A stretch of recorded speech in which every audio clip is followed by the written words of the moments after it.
So, Bitcoin mining has caused graphics cards to cost more than they should, but what about power supplies? I found this 1600 watt fully modular ATX power supply on Banggood and asked them if we could have a unit to make a fun video. So let's have some fun, let's pull out the big guns, the most power hungry video cards that we got access to. We will check out 3-way SLI with GTX 285 cards, we have a GTX 480, possibly the most power hungry graphics card, and we also got some Radeon cards, 2 HD 6970s for example. Here we have the first power draw results. This is the entry-level GT710. I use this card basically just to install Windows, get all the updates and set up the software. The system is based around an AM3 Plus motherboard from Gigabyte. It has heaps of PCI Express slots, supports SLI and Crossfire, and worked great for this project. We got a FX 6300 hexa-core processor, 8GB of DDR3 dual-channel memory, and we're using a SanDisk 60GB SSD. Let's add our first graphics card. This is the Radeon HD 6970. This card requires 2 PCI power connectors, one with 8 pins and another one with 6 pins. We're getting a reading of 287 watts. Now this is running the Folding at Home project. This was the easiest way for me to just add video cards and quickly stress them to a reasonable level. I found that 3D Mark, for example, is a little bit more demanding at times, but this would have limited us to only using SLI and Crossfire setups. So let's take a quick look at this power supply. You're looking at $137.99, so the price is quite good, but we shall see if it handles all the video cards that we are going to throw at it. The packaging was a bit of a weird one. There is no retail box, for example, everything was just bubble wrapped, and I can't actually tell who makes this power supply. During transport, the casing got slightly damaged. I basically had to bend everything a little bit back into shape, and I will certainly pass this on to Banggood for them to improve on this in the future. So let's add a second Radeon HD 6970. It took me a while to figure out how to configure the software, but once I did, it's actually really easy. So now the power draw has gone up to 424 watts. That is running Folding at Home on both of the Radeon cards as well as on the FX 6300 processor. The power supply is fully modular. This was one of the main reasons why I wanted this model. None of my other power supplies I've got are fully modular or even come close to the power rating of 1600 watts. A lot of cables are included, so I made a table to see what's in the box. So we're getting a 24-pin ATX cable and also a 4+4 pin cable for the CPU. I found that the power supply actually has a second connector for a second CPU 4+4 pin cable, but there was only one cable in the box. Very impressive are the connections for the video cards. We have 6 cables, each one has 2 6+2 pin connectors, so 12 8-pin connectors in total. That's really impressive. We're getting one cable with 3 SATA connectors, 2 cables with 3 Molex connectors, and another 2 cables with 2 Molex connectors. I didn't have a third 6970, so we're adding a HD 6870 to the setup. This one isn't as power hungry and only requires 2 6-pin PCI Express power connectors. Folding on all these 3 video cards and the processor gets us a power reading of 520 watts.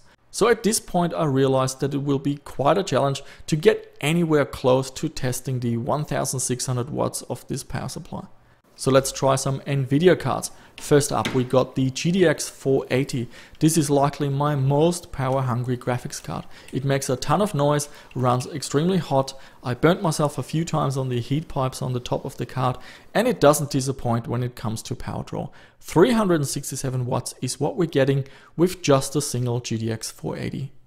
At this point I wish that I had 2 more GTX 480 cards to really stress this power supply, but I didn't, so let's add a GTX 580. Both cards each require a 8 and 6-pin PCI Express power connector, and with this setup we're getting a power reading of 584 watts. So we've hit a point where most 500 watt power supplies likely just switch off, and a decent 600 watt power supply will likely still run everything, but you're really getting close to the limit.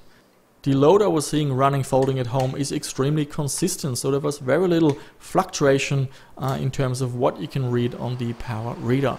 But if you're running 3D Mark, for example, or playing a game, the power draw will be all over the place, often lower than what you would see running Folding, but also sometimes peaking a lot higher. and this is where a strong power supply can make all the difference. The only 3-way SLI setup I had access to was with the GTX 285. They are a little bit too old and the folding client wouldn't support them, but because we're using SLI, well, we can just run any benchmark. So I ran a session of 3D Mark 06 and the peak power reading we got was a staggering 702 watts. For this test I unlocked the Pro version, I set the resolution to Full HD and also enabled 8x anti-aliasing as well as 16x anisotropic filtering. So this was the best I could do. I really got to find 2 more GTX 480 cards. If you know of a good source, please let me know down below in the comments. So let's wrap up this video. There's one more thing to mention about this power supply. It is quite loud. It doesn't seem to have any fan speed regulation like you would find on a typical ATX power supply. It seems to go full blast at all times. So in terms of powering all these video cards, I didn't have a single issue. So for our YouTube channel, this is great as we can now do some projects with SLI and Crossfire, and we can also use it in build videos, and there having a fully modular power supply comes in quite handy. Looking at what branded power supplies with a similar rating cost, well, the value is certainly there, but there is some risk. We don't know who makes this power supply. I wasn't able to really test it to the point of it switching or struggling, and we can only guess as for long-term reliability. A 90+ gold efficiency rating doesn't really exist, so that's another aspect that we have no idea about. So I can't fully outright recommend buying such a power supply, because there's certainly a risk involved. On the other hand, the price is really good, and so that is certainly something to consider. Now, for us as a YouTube channel, this fits in nicely and it will let us do some interesting videos with high-powered graphics cards. But what do you think about this power supply? Leave your questions and comments down below. Maybe you guys know who built this power supply, and you can comment on the reliability and power efficiency. And that's really it for this video. Thank you so much for watching, and a big thank you to Banggood for sending us this unit, for trying it out. And as always, the usual YouTube stuff. Please subscribe if you haven't done so. Click on that notification bell to get updates for future videos. Like or dislike, share the video with your friends, and that's it. I shall see you soon with another one.